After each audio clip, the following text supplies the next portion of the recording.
Today's reading is from Karl Marx, the Grundrisse. This is section 1 of the general introduction. This is entitled Production. And this is a note by David McClellan, the editor. This is one of the first parts of the Grundrisse to be written, dated August 1857. Marx did not publish it in his critique of political economy since, quote, any anticipation of results that are still to be proven seemed to me objectionable. Marx begins with a critique of the 18th century views of natural man and the eternal laws supposed to govern economics by such writers as Mill. In the second section, Marx considers the way in which production, distribution, exchange, and consumption are intimately linked. The third section is particularly interesting for its discussion of method in political economy and the plan of the whole economics.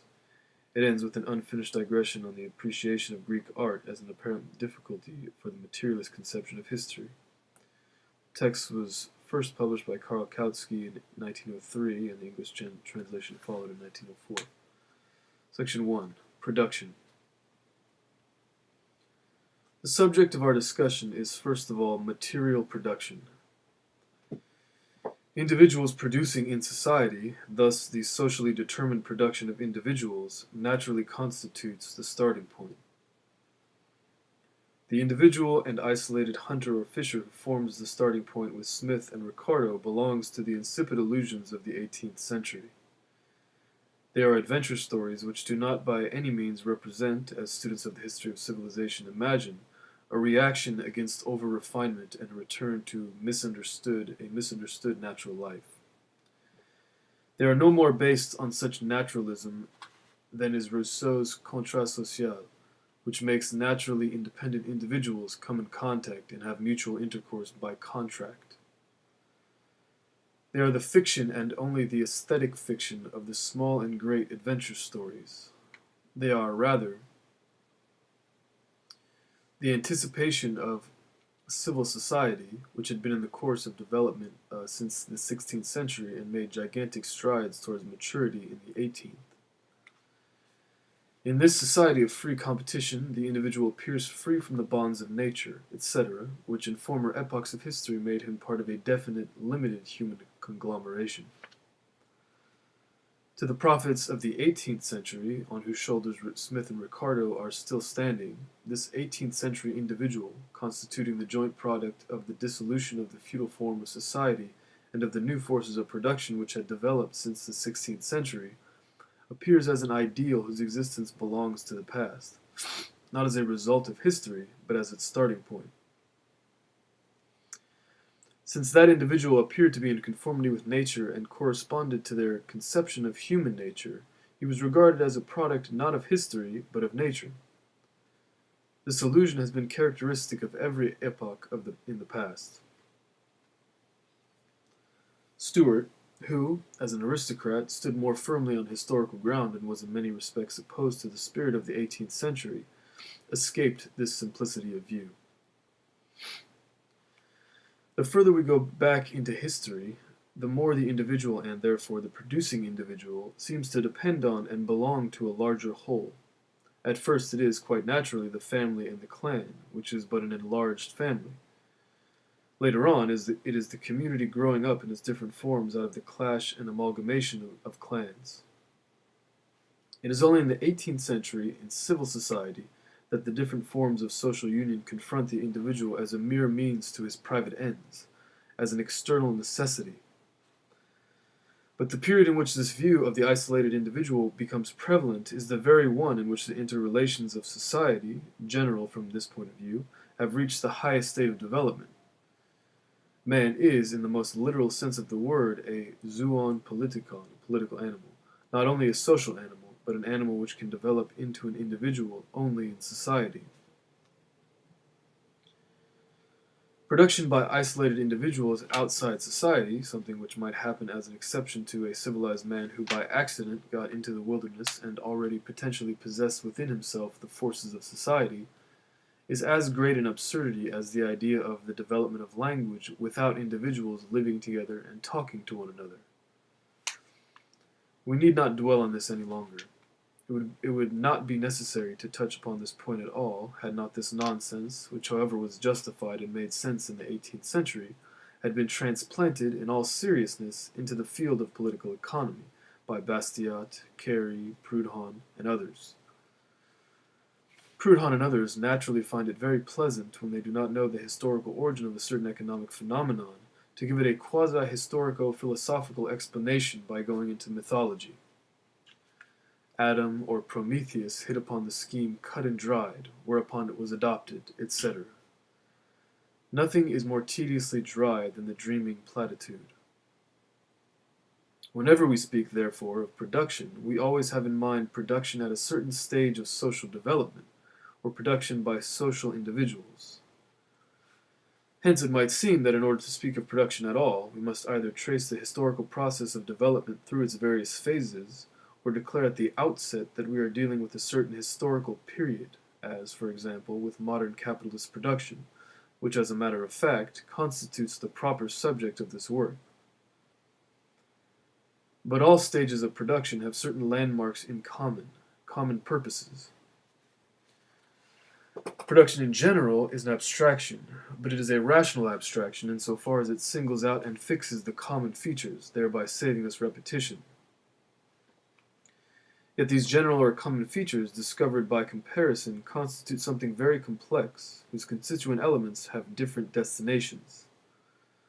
Some of the elements belong to all epochs, others are common to a few. Some of them are common to the most modern as well as to the most ancient epochs. No production is conceivable without them, but while even the most completely developed languages have laws and conditions in common with the least developed ones, what is characteristic of their development are the points of departure from the general and common. The conditions which generally govern production must be differentiated in order that the essential points of difference should not be lost sight of in view of the general uniformity which is due to the fact that the subject, mankind, and the object, nature, remain the same. The failure to remember this one fact is the source of all the wisdom of modern economists who are trying to prove the eternal nature and harmony of existing social conditions. Thus they say, for example, that no production is possible without some instrument of production, let that instrument be only the hand, that none is possible without past accumulated labor, even if that labor should consist of mere skill which has been accumulated and concentrated in the hands of the savage by repeated exercise. Capital is, among other things, also an instrument of production, also past impersonal labor. Hence, capital is a universal, eternal, natural phenomenon, which is true if we disregard the specific properties which turn an instrument of production and stored up labor into capital. The entire history of the relationships of production appears to a man like Carey, for example, as a malicious perversion on the part of governments.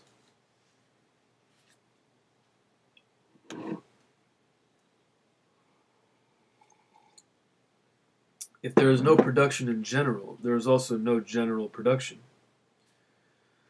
Production is always either some special branch of production, as for example agriculture, stock raising, manufactures, etc., or in aggregate.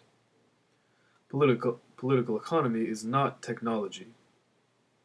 The connection between the general determinations of productions at a given stage of social development and the particular form of production is to be developed elsewhere later on.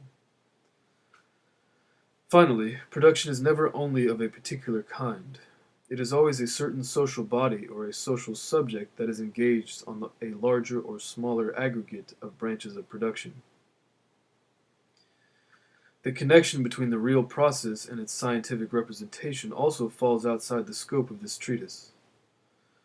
Production in general, special branches of production, production as a whole. It is the fashion with economists to open their works with a general introduction, which is entitled Production, for example, see John Stuart Mill, and deals with the general requisites for production. This general introductory part consists of, or is supposed to consist of, 1. The conditions without which production is impossible, i.e., the essential conditions of all production, As a matter of fact, however, it can be reduced, as we shall see, to a few very simple definitions, which flatten out into shallow tautologies. And 2. Conditions which further production more or less, as for example, Adam Smith's discussion of progressive and stagnant state of society. In order to give scientific value to what serves with him as a mere summary, it would be necessary to study the degree of productivity by periods in the development of individual nations.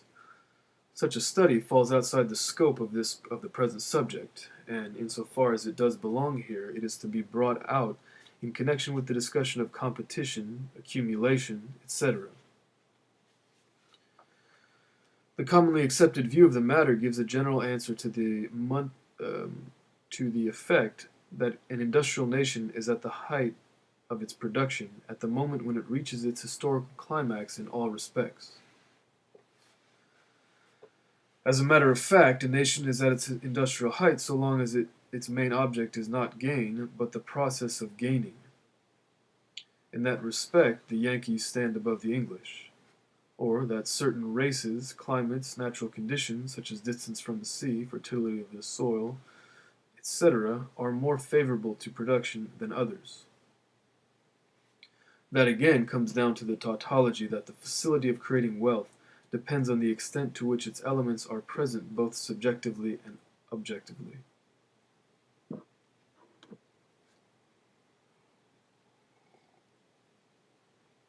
But all that is not what the economists are really concerned with in this general part.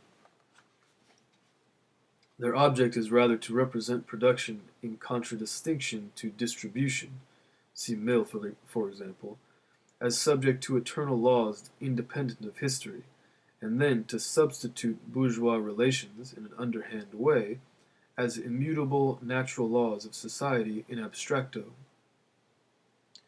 This is the more or less conscious aim of the entire proceeding. When it comes to distribution, on the contrary, mankind is supposed to have indulged in all sorts of arbitrary action, quite apart from the fact that they violently break the ties which bind production and distribution together.